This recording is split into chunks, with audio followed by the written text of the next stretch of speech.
네, 안녕하세요. 중등부 김재덕 목사입니다. 오늘은 공과 96과에 대해서 우리 함께 나눔하도록 하겠습니다. 96과 주제는요, 믿음, 말씀을 삶으로 살아내는 것이란 주제로 가지고 있고요. 누가복음 19장 19절에서 31절 말씀의 내용입니다. 그래서 미리 성경 본문을 함께 읽어보면 좋을 것 같고요. 그래서 이번 96과에서는 믿음이 뭔지, 믿음이 말씀을 삶으로 살아낸다는 의미가 뭔지에 대해서 예수님께서 얘기하신 부자와 나사로의 비유를 가지고 함께 나누도록 하겠습니다.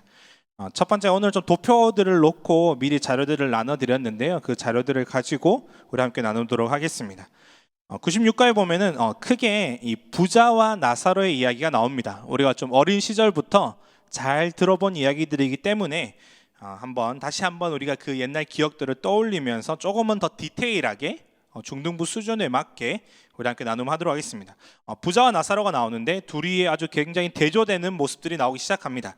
부자는 자색 옷, 이 자색 옷은 왕들만 입을 수 있는 옷, 그러니까 부자들 중에서도 아마 굉장한 부자지 않았나 싶습니다. 그리고 고운 배옷, 이 배옷이 요즘에야 여러분들이 옷들이 다 좋아졌지만 당시에는 곱다, 그러니까 이 보들보들한 느낌의 옷을 입고 있다라는 것 자체는 굉장히 부자가 아니면 입을 수 없는 옷이었다라는 거죠.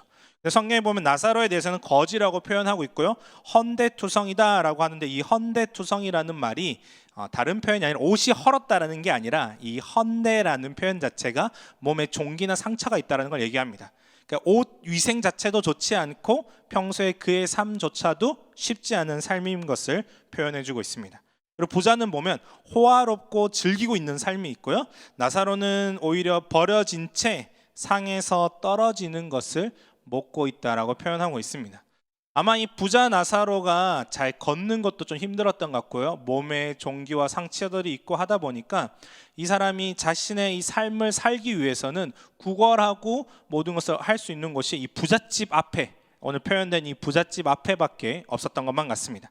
그런데 이 부자와 나사로 모두 다 죽었다라는 얘기가 이제 나오기 시작합니다. 그런데 부자는 보면은 이 세상 삶을 살면서 너무 좋은 옷, 좋은 것, 좋은 집에 살았고요, 성경에 또 보면 엄청 큰 대문이 있는 집이었다라고도 표현하고 있어요. 여러분 집에 있는 그 아파트 현관문을 얘기하는 게 아니고 말 그대로 궁궐이나 이런 데 있는 대문을 얘기하는 겁니다. 그래서 문지기도 있는 그 대문을 얘기하고 있습니다. 그런데 이 두 사람 다한테 동일하게 찾아온 게 뭐냐 했더니 바로 죽음이라는 거죠. 그리고 난데 이 부자가 인생의 삶은 굉장히 좋게 살았지만 죽고 난 다음에 어디를 갔냐 했더니 성경에 봤더니 음부라고 기억하는데, 이 음부는 지옥입니다. 그리고 나사로는 인생의 삶은 너무 힘들고 고통스럽고 그 부자 나사로의 헌대, 그러니까 상처와 종기를 위로해주고 어루만져 준 거는 성경에 보면 강아지밖에 없습니다. 개가 와서 유일하게 그 침으로 핥아주며 위로해주는 존재는 부자가 아니라 개밖에 없었는데, 나사로는 죽고 났더니 아브라함의 품에 안겼다라고 얘기합니다. 이 아브라함의 품은 이 천국을 얘기하고 있습니다. 그런데 이 또 부자는 이 지옥에 갔는데 인생의 삶은 즐거웠을지 모르겠지만, 육체적 쾌락은 즐겼을지 모르겠지만 죽고 난 다음에 영혼은 지옥 가운데 음부에서 고통 중에 있고, 나사로의 이 육체의 삶은 힘들고 괴로웠을지 모르지만 천국에 간 다음에 평안과 행복의 상태로 보여지는 모습이 보여지고 있습니다. 그런 다음에 이 고통 중에 있는 부자가 이 아브라함을 향해서 얘기합니다. 그러면서 무슨 얘기인가 하면, 저기는 나사로, 얘가 손가락 끝에 찍은 그 물이라도 자기에게 주면은 자신에게 아주 시원함을 느낄 수 있는 상황이라고 얘기를 하고 있죠. 그 얘기는, 중요한 것은 이 부자가 나사로가 누군지를 알고 있다라는 겁니다. 나사로 이름을 알고 있는 이 부자가 부자가 살아생전에 한 번도 나사로를 돕고 있는 모습은 나오지 않습니다. 오히려 죽어서 당당하게 죽고 난 다음에 자신이 고통당하고 있음에도 그 물을 달라라고 나사로한테 오히려 요구를 하는 모습을 볼 수 있습니다. 그리고 난 다음에 보면 나사로는 이 천국에서 필요한 것이 있느냐? 전혀 필요한 게 없는 것 같습니다. 나사로의 어떤 상태나 나사로의 필요에 대한 요구나 내용들은 나오지 않고 있습니다. 부자는 결국 살아서 좋은 것을 누렸지만 죽어서는 괴로움을 느끼고 있고요, 나사로는 살아서 고난을 받고 힘든 인생의 삶을 살았지만 죽어서 예수 그리스도의 위로를 얻고 있는, 하나님의 위로를 얻고 있는 모습이 나오고 있습니다. 그런데 이 둘 사이에 있는 게 어떤 모습이냐 했더니, 큰 구렁텅이가 있고 건너가고 건너올 수 없는 상태에 있게 되어져 있습니다. 그래서 우리가 이 죽고 난 다음에 천국과 지옥을 오고 갈 수 있느냐? 오고 갈 수 없다라는 거죠. 그럼 이 구렁텅이를 만드신 분 누굴까요? 바로 하나님이신 거죠. 건너가고 건널 수 없다라고 성경이 표현하고 있습니다. 그리고 난 다음에 다음을 넘겨보면 이 부자와 아브라함의 또 대화가 계속해서 기록되는 것을 볼 수 있습니다.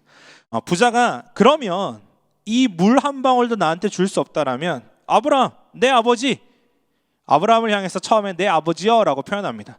그러니까 자신은 믿음의 후손이다, 나는 이 아브라함의 후손이다 라고 표현하고 있는 거죠. 그래서 나사로를 내 아버지의 집에 보내주십시오 라고 얘기하고 있습니다.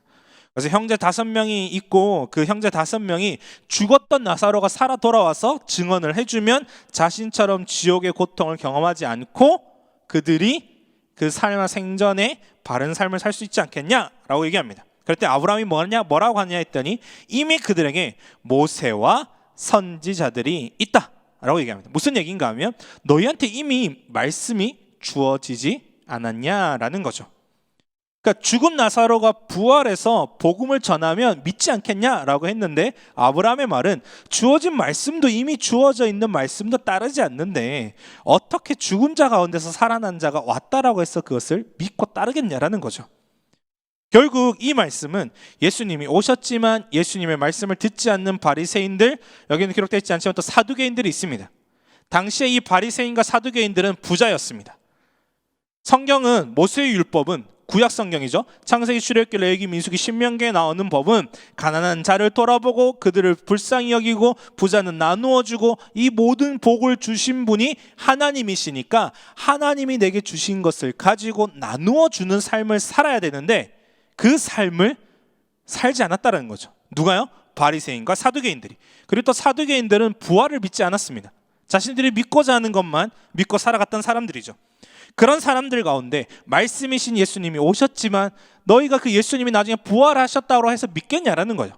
전혀 믿지 않는다는, 자신의 생각과 자신의 경험과 자신의 지식에 갇혀있는 그들, 말씀이 말하는 율법 기준도 아니고 자신들이 만들어낸 율법의 기준 안에 갇혀있는 사람들이 어떻게 예수님을 믿고 따르겠냐라는 겁니다. 사랑하는 여러분, 오늘 말씀은 부자와 나사로의 얘기에서 부자와 아브라함의 얘기로까지 흘러가고 있습니다. 그러면서 중요한 우리 가운데 얘기하는 것은 부자는 한 번도 나사로에게 자비를 베풀지 않았다는 거예요. 이미 주어진 복이 많고 주어진 것이 많은데도 전혀 자비를 베풀지 않아요. 그러나 죽어서 오히려 자신은 자비를 베풀지 않았음에도 나사로에게 뭘 원하죠? 자비를 원해요. 아이러니한 현상이 일어나죠. 오히려 미안해하고 그렇게 하여도 불구하고 죄인은, 자신이 이 죄악됨을 깨닫지 못하는 사람은 지옥에 가서도 전혀 깨닫지 못하는 거예요. 여전히 자신 안에 갇혀있는 모습을 볼 수 있습니다. 또 그 다음에 이 또 재밌는 모습들이 또 한 가지 나오기 시작합니다. 나사로는 자신에게 한 번도 자비를 베풀지 않은 자를 향해서 여전히 온유함으로 대하는 모습을 보여주고 있습니다. 전혀 화를 한 번도 내지 않아요. 자신이 죽게까지 만든, 굶어서 어떻게 보면 죽게까지 만든 그 부자가 자신에게 오히려 지옥에서조차도 당당하게 요구하고 있지만 이 나사로는 온유함으로 대하고 있습니다. 어떻게 보면 이 부자와 나사로의 차이는 그 성품과 삶의 모든 모습들이 결국은 여전히 이 죽어서까지 우리 안에 있는 모습이 바뀌지 않는 것을 얘기해요. 결국 우리의 삶의 모든 것을 뒤바꾸는 건 예수 그리스도밖에 없다라는 거죠. 죽은 뒤에 회개가 과연 유효한가라는 부분은 오늘 성경에 보면은 그렇지 않다라는 것을 얘기하고 있습니다. 그리고 이 부자의 모습, 여전히 깨닫지 못하고 안하무인적인 태도의 모습은 구원파적인 사고를 또 보여줍니다. 내가 한번 아브라함의 후손이 되었으니 아브라함을 향해서도 당당하게 내 아버지여라고 말하며까지 나아가는 이 구원파적인 사고. 나 한번 구원받았으니까, 나는 아브라함의 혈통이니까 나는 구원받을 거야. 죽어서까지도 깨닫지 못하는 잘못된 모습을 보여주고 있습니다. 우리도 그러진 않습니까? 우리가 살아가는 삶 가운데 우리가 고민해야 될 것은 우리가 그리스도에 합당한 그리스도인으로 살아가는 옷을 입고 우리의 입술과 우리의 삶의 모든 것들이 그 삶에 합당한 열매를 맺고 살아가고 있는지 한번 살펴봤으면 좋겠습니다. 그리고 그 자비를 베푸는 자의 삶을 사냐는 거예요. 오늘날 우리가 이 코로나 때문에 여러 가지 많은 힘듦과 어려움이 있는데 그 가운데서 나만 잘 먹고 잘 살고 나만 챙기는 것이 아니라 이런 상황 가운데 마음이 힘들고 어려운 사람들을 향해서 여러분들이 기도해주고 전화 연락해주고 찾아가고 함께 해주고 있냐라는 거죠. 그러고 난 다음에 그릇된 공식이 있습니다. 하나님이 축복하시는 자에게 복을 주시는데 그 복이 모든 우리의 생각은 물질적인 복에 초점이 맞춰져 있습니다. 오늘 부자의 모습이 어떻습니까? 자색 옷, 고운 배옷, 호화롭게 즐기고 있고 집에 대문이 있을 정도로 부자이지 않습니까? 그리고 그는 혈통적으로 아브라함의 후손이었습니다. 그러나 그에게 있어서 구원이 있습니까? 없다라는 거죠.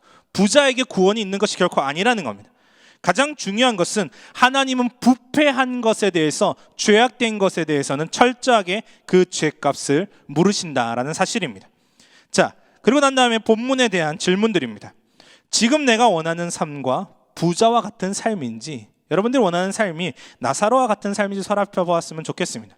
우리가 믿는 자로 살아간다라고 했을 때 우리가 꿈꾸고 소망하는 것, 우리가 하나님께 바라는 것은 부자와 같은 삶일 겁니다. 그러나 우리에게 현실적인 모습은 어떻습니까? 나사로처럼 때로는 찌질해 보일 수도 있고 때로는 우리의 삶이 너무 비참해 보일 수도 있다는 거죠. 그러나 그 와중에서도 우리가 놓치지 말아야 될 것은 뭐죠? 믿음의 삶으로 한 걸음 한 걸음 살아가는 삶을 선택하라는 거죠. 그리고 말씀을 들은 것으로 끝나고 알고 있는 것으로 끝나는 것이 아니라, 그리고 그 말씀이 내가 복음이 아니라 진짜 말씀이 원하시는, 하나님이 우리에게 허락하신, 예수 그리스도가 우리에게 보여주신, 성령이 우리에게 깨닫게 하시는 말씀인지를 끊임없이 점검해야 된다는 겁니다. 우리의 경험과 우리의 지식을 내려놓고 하나님 앞에 나가야 된다는 거죠. 그래서 우리의 삶의 최고의 가치가 무엇에 있는지 살펴보았으면 좋겠습니다. 죽음 앞에 모든 사람은 차별이 없었다라는 거죠. 그래서 우리가 바라고 꿈꾸는 소망이 무엇인지 우리가 살펴보았으면 좋겠습니다. 오히려 지금 이 시기 가운데 나의 삶의 우선순위와 나의 삶의 중심은 누구에게 있었는지를 한번 여러분들이 살펴보았으면 좋겠습니다.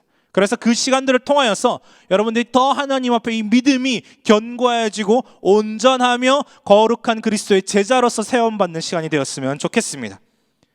믿음은 삶으로 살아내는 것입니다. 그냥 단순히 알고 끝나는 것이 아니라, 그냥 한번 예배 드리는 것으로 끝나는 것이 아니라 매 순간순간 삶의 자리 가운데서 그 삶의 자리로 한 걸음 한 걸음 나아가는 겁니다. 이 시간을 통해서 여러분 더 믿음의 자리로 나아가십시오. 더 믿음의 자리 가운데로 소망하십시오. 하나님을 향해서 더 말씀대로 살아내기 위해서 몸부림치십시오. 위기 가운데 우리의 진짜 감추어진 신앙의 본성과 우리 진짜 감추어진 경건의 능력의 모습들이 나타나기 시작합니다. 여러분들이 하나님 보시기에 진짜 믿음의 자녀요, 믿음의 아들이요, 믿음의 딸로 세움받아줬으면 좋겠습니다. 그래서 그 믿음의 삶을 통하여서 열매 맺고 삶을 통해서 보여줌으로 우리 모두가 주님 보시기에 부끄럽지 않은 사람으로 인정받을 수 있고 이 땅의 삶 가운데 온유한 자로 세움받고 설 수 있는 저와 여러분이 되었으면 좋겠습니다. 감사합니다.